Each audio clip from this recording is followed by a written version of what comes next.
When Sarah Mitchell inherited her grandmother's Victorian house in the quiet countryside of Dorset, she expected a peaceful escape from her hectic city life. The home, with its ivy-covered brick walls and creaky wooden floors, felt like a time capsule frozen somewhere in the 1940s, filled with antique furniture, floral wallpaper, and the faint scent of lavender. But there was one room she could never access. At the end of the upstairs hallway stood a door with a brass knob and a keyhole that had long since rusted over. No matter how hard she tried, it wouldn't budge. Even the locksmith she called couldn't pick the lock. "It's like the house doesn't want it opened," he joked, packing up his tools. Her grandmother, Elaine, had lived alone for decades. Sarah remembered visiting as a child, always told never to go near the end room. When she asked why, Grandma would just smile and change the subject. Weeks passed. Sarah settled in, fixed the roof, tended the garden, and began writing again, something she hadn't done in years. But every night, around 3 a.m., she'd wake to a soft thudding sound, a creaking, like the rhythmic movement of a rocking chair or a cradle. It came from the locked room. She told herself it was her imagination. Old houses made noises, but curiosity slowly became obsession.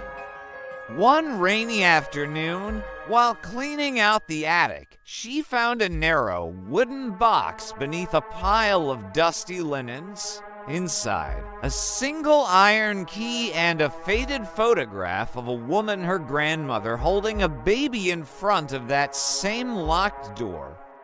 Her hands trembled as she slid the key into the lock. It clicked smoothly, as if it had been waiting.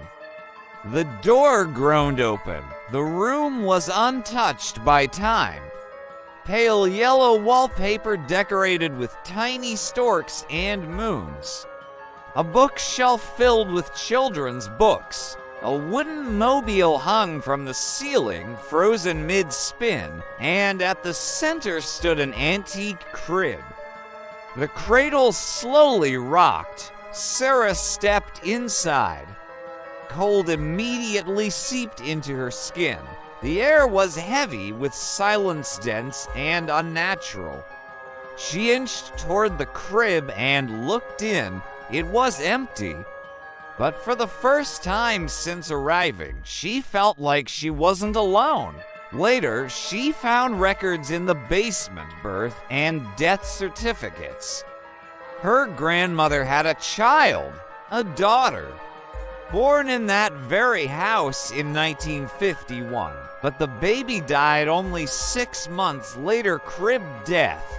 It said her name was Lillian. No one ever spoke of her. From that night on, the rocking never stopped.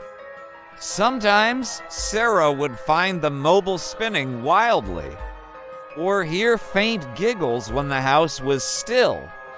Once, she returned from town to find the nursery door wide open, the crib blankets neatly folded, and a lullaby playing from an old music box that hadn't worked before. It wasn't frightening, at least, not always. It was sorrow lingering, like something that never got the chance to say goodbye. Sarah made peace with it. She began leaving the door open during the day, sat by the crib and read children's books aloud. She even spoke to Lillian, unsure if the child's spirit truly lingered or if the house was simply clinging to memories it refused to let go of.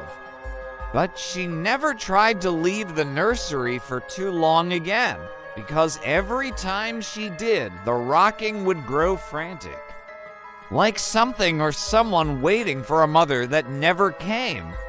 And Sarah, for reasons she couldn't explain, felt like maybe she was meant to stay forever.